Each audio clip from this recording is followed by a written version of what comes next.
बिस्मिल्लाहिर्रहमानिर्रहीम। अस्सलाम वालेकुम। अज़ीज़ तालिब साथियों, एप्टीट्यूड टेस्ट के इंग्लिश पोर्शन के पास्ट पेपर्स के सॉल्यूशंस की सीरीज़ में आज हम पेश कर रहे हैं आपके सामने 2021 के पेपर का सॉल्यूशन। अब आप ये सोच रहे होंगे 2021 का पेपर कहाँ से आया। तो बात ये है कि 2021 में पीएमसी के तहत टेस्ट हुआ था और वो था कंप्यूटर बेस्ड टेस्ट। ठीक है, ये पेपर बेस्ड नहीं था, ये कंप्यूटर बेस्ड था। टैबलेट पे ये टेस्ट हुआ था और चूंकि इसमें एक वक्त में स्टूडेंट्स जो है वो सारे के सारे नहीं आ सकते थे, लिहाजा दिन में 2 टेस्ट होते थे और पूरा महीना टेस्ट हुआ था। यूँ समझ लीजिए कि 60 टाइम्स टेस्ट हुआ था। तो इन 60 टाइम टेस्ट का जो पेपर है कहाँ से आउट होगा, इसलिए कि पेपर ही नहीं था। तो हमने बच्चों से पूछ गछ करके कुछ 2 सवाल यहाँ से आ गए, 3 क्वेश्चन वहाँ से आ गए। हमने ये 20 क्वेश्चन जो पूछे गए थे ये हमने जमा किए और आपके लिए ये पास पेपर तैयार करके आज उसका सलूशन आपके सामने पेश कर रहे हैं।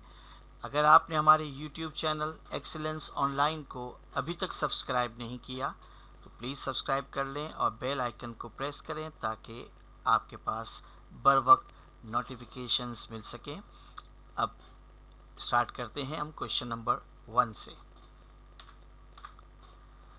Choose the lettered word or phrase that is most nearly similar in meaning to the word in capital letters। यहाँ आपको सिनोनिम बताना है डैम्प का।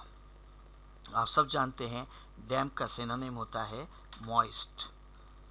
ओके, नेक्स्ट चलते हैं हम क्वेश्चन नंबर 2 की तरफ।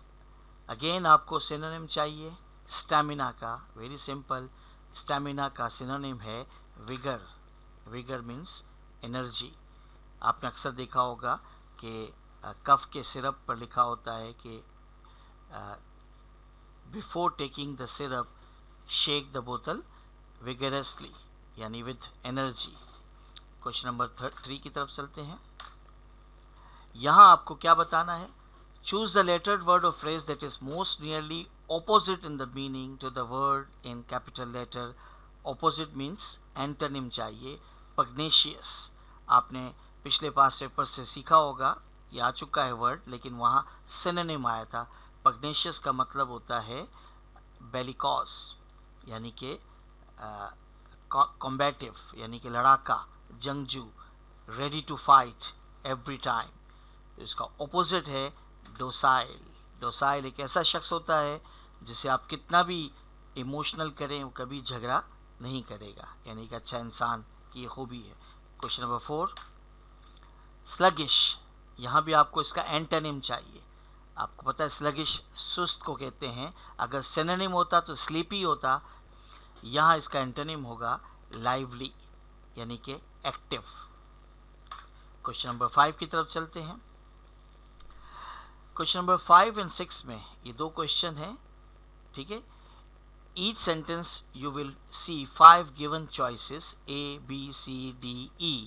Choose the following sentence with correct punctuation, यानी आपको वो सेंटेंस सेलेक्ट करना है option A, B, C, D, E में जो करेक्टली पंक्चुएटेड है। अगर आप गौर से देखेंगे तो आप जान जाएंगे कि आंसर है option B, a loss. We lost the world cup. ठीक है, साइन और एक्सक्लेमेशन जो है, ये जो इंटरजेक्शन वर्ड है अ लॉस, इसके बाद आएगा और जो सेंटेंस है बाद में इसके असर्टिव सेंटेंस, उसके आखिर में फुल स्टॉप आएगा। ठीक है, नेक्स्ट है क्वेश्चन नंबर 6। अगेन आपको क्या करना है? करेक्टली पंक्चुएटेड सेंटेंस बताना है option A, B, C, D और E से। ओके, आप अच्छी तरह रीड करें तो आप मालूम कर लेंगे कि आंसर है option B, he told me to complete the project in time but I could not succeed। यहाँ बीच में कॉमा लाजमी है। नेक्स्ट क्वेश्चन नंबर 7 में एरर डिटेक्शन है। एरर डिटेक्शन का मतलब है A, B, C, D in 4 options में से कोई एक ग्रामेटिकली रॉन्ग है, वो बता दीजिए। और अगर if there is no error in the sentence तो फिर आप ऑप्शन E को सेलेक्ट करें। अच्छी तरह से देखें, very simple. Yes, answer is option B, have. somebody have broken, somebody singular subject है, तो सब्जेक्ट के हिसाब से जो वर्ब का एग्रीमेंट बनेगा, सब्जेक्ट वर्ब एग्रीमेंट, इसमें somebody के साथ जो हेल्पिंग वर्ब आएगा वो होगा हैज़।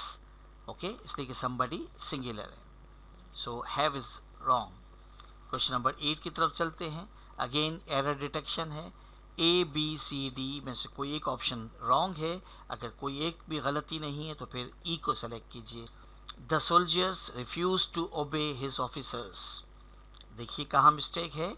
यस, ए देखिए द सोल्जर्स प्लूरल है, जब ये प्लूरल है तो सी रॉन्ग है, क्योंकि द सोल्जर्स के लिए जब प्रोनाउन आएगा, पॉसेसिव केस ऑफ प्रोनाउन, वो देयर आना चाहिए, THEIR, देयर, हिज नहीं आएगा। ओके, क्वेश्चन नंबर 9 की तरफ चलते हैं।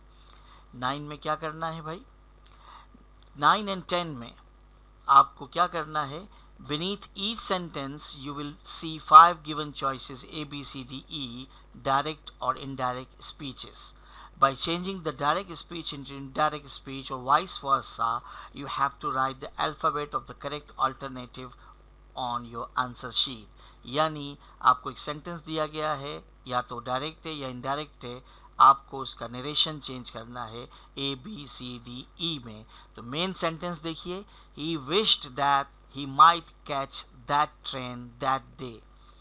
ये आप देखेंगे कि ये इनडायरेक्ट स्पीच है, इनडायरेक्ट नरेशन है। अब आप इसका डायरेक्ट स्पीच सेलेक्ट करें। तो अगर आप देखेंगे तो चूंकि ये विश है, लिहाजा आंसर है D. E sad may I catch this train today, exclamatory sentence है कि काश मैं आज ट्रेन पकड़ सकूं। इसका इनडायरेक्ट किया गया है, he wished that he might catch that train that day. Question number 10 की तरफ चलते हैं। अगेन आपको एक स्पीच दी गई है। He said to his teacher, sir kindly excuse me now. आप अच्छी तरह से जानते हैं ये डायरेक्ट नरेशन है, डायरेक्ट स्पीच है। इसका इनडायरेक्ट क्या होगा, option A B C D E में से आप पहचानिए। यस, आंसर है ए। ठीक है, इनडायरेक्ट हम क्या करेंगे, he requested his teacher respectfully to excuse him then. ठीक है, अगर आप इनडायरेक्ट के रूल्स पढ़े होंगे तो आप जान जाएंगे कि ये इसका सही इनडायरेक्ट नरेशन है। क्वेश्चन नंबर 11 एंड 12 में आपको क्या करना है, आपको एक सेंटेंस दिया गया है, ईदर एक्टिव वॉइस और पैसिव वॉइस, और आपको चेंज करना है। अगर एक्टिव है तो पैसिव में, और अगर पैसिव है तो एक्टिव में। मेन सेंटेंस देखिए क्या है, has Asif not called you. ये देखिए प्रेजेंट परफेक्ट टेंस का क्वेश्चन है और ये एक्टिव वॉइस है। अब आपको इसका पैसिव चेंज करना है। जल्दी से देखिए कौन सा ऑप्शन ठीक है, ए बी सी डी और E. Yes, answer is A. Have you not been called by Asif, इसका पैसिव वॉइस हो गया। Okay, question mark.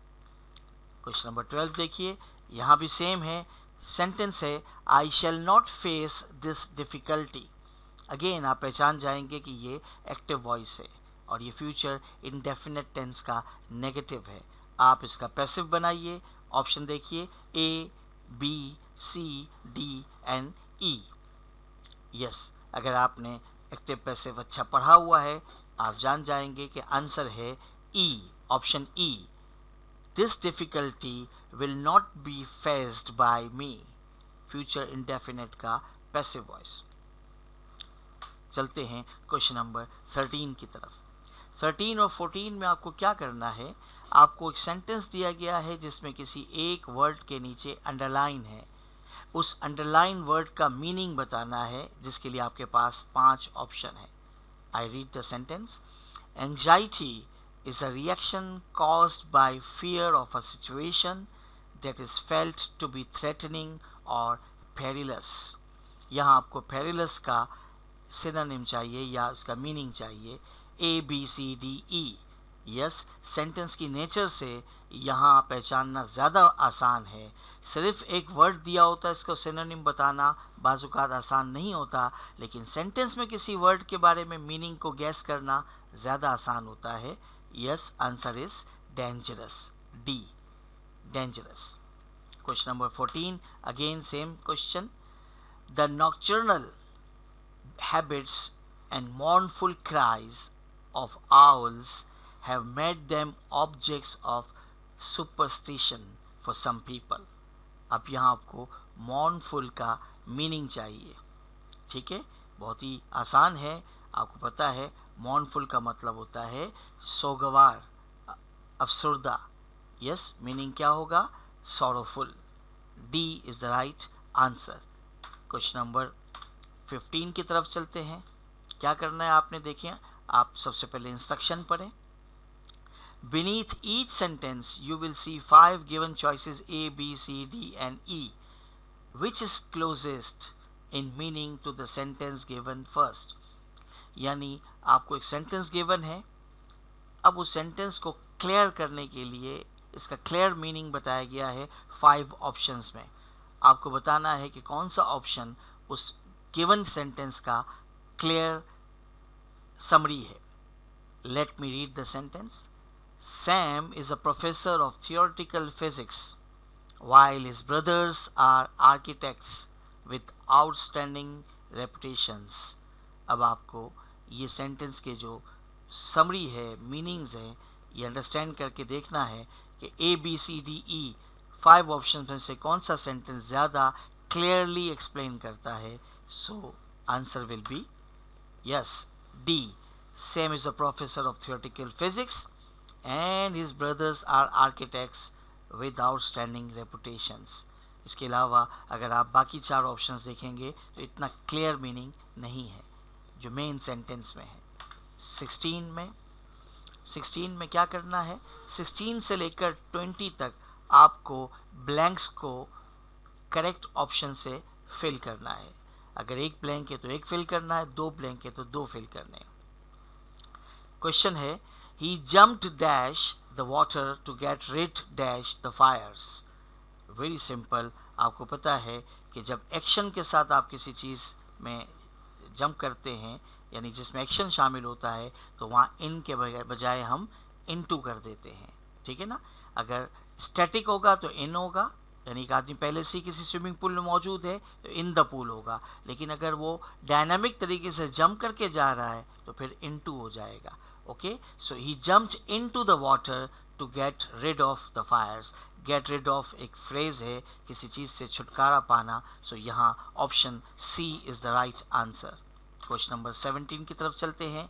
Nearly all trees contain a mix of polymers that can burn like petroleum dash properly extracted.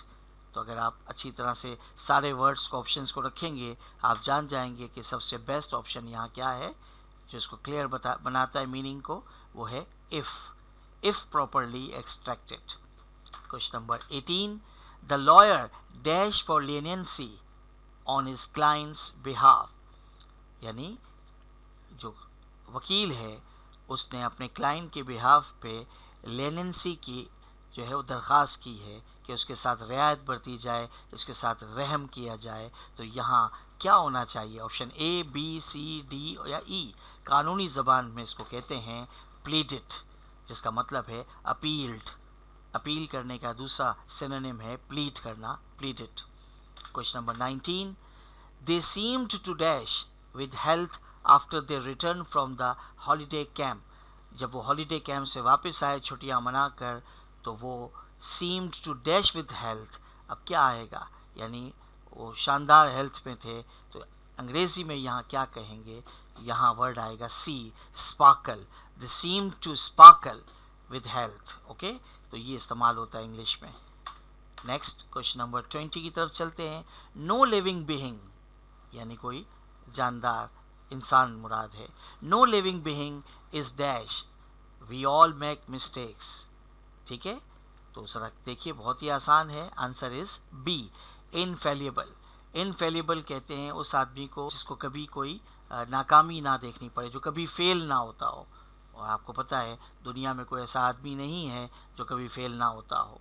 बड़े से बड़ा आदमी भी ज़िंदगी किसी न किसी मौके पे नाकाम ज़रूर हुआ है, इसलिए कि नाकामी ही, failure is the key to success. नाकामी जो है कामयाबी का जीना है। Okay, so no living being is infallible, we all make mistakes.